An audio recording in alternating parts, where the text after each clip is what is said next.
This is the Younglite electric bike. It has a top speed of about 20 miles per hour. It has a mountain bike body style. This bike was sent to me so I could test it out and make this video. So let me go ahead and walk you through how to put it together and then talk about some of the things I like and some of the things that can be improved with this bike. It comes packaged in a box like this, and it does take a while just to undo some of the cable ties and take off the foam. The keys to lock the battery are with the battery itself, so make sure that you go ahead and take those out. The nice thing about the battery is it can be removed, so you can charge it in the bike, or you can remove the battery completely and charge it wherever you feel like. It makes it very convenient to charge. It also comes with all the tools you need to assemble the bike, as well as a lock, and it comes with some reflectors as well. The bike comes with a manual to show you how to assemble everything, but most things can be figured out on your own. And the charger is a 36 volt 2 amp charger. To assemble the bike, the first thing I did was put on the front wheel. That just screws into place, and you can use the included tool to tighten everything up. Next thing I did was install the handlebars, and again, it has its own tool for that. The main electronics display, I at first tried to put it on with the rubber parts you see here, but with those rubber parts, it was too big, so I took those off, and then I was able to install it just fine, and it doesn't move around, so it is still on there very securely. Then you'll want to put on the bike seat. It does have a quick release for that. After that, install the pedals. The pedals are made of plastic. Then after that, you can install the rain guards and the headlight. Here you can see me charging the battery. On the charger itself, it has a red light to indicate that it is charging, and that changes color once it is fully charged, and the battery just kind of slides into place on the bicycle. So here's a look at the bike outside with all of its components. You can see, if you've ever ridden a mountain bike before, it's just like any other mountain bike, and especially if you take the battery off, it just looks like any other mountain bike. It is a 21 speed, so you have gear shifters on both sides of the handlebars. The display is nice and easy to read even in full sunlight. It has 5 different speed modes. It has a horn, it has a light.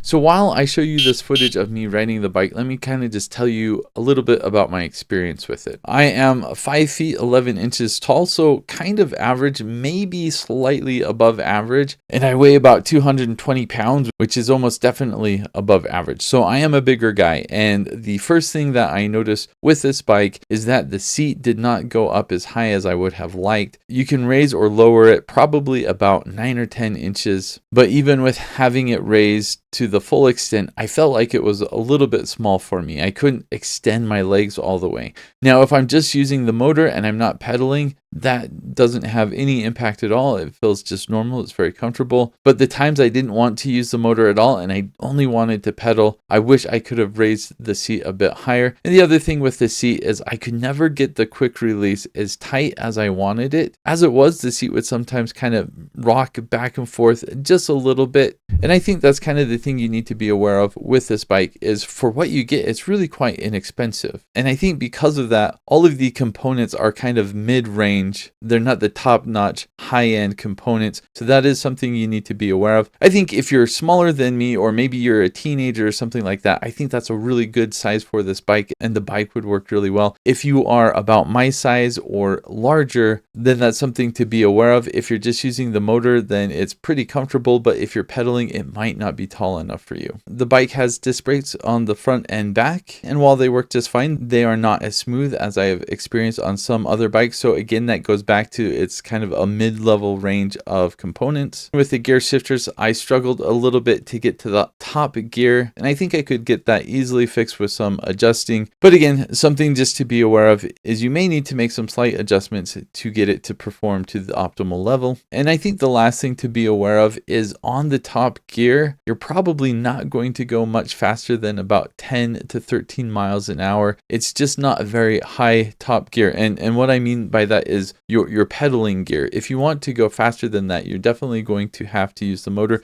which the motor does go quite fast. It goes up to about 20 miles an hour.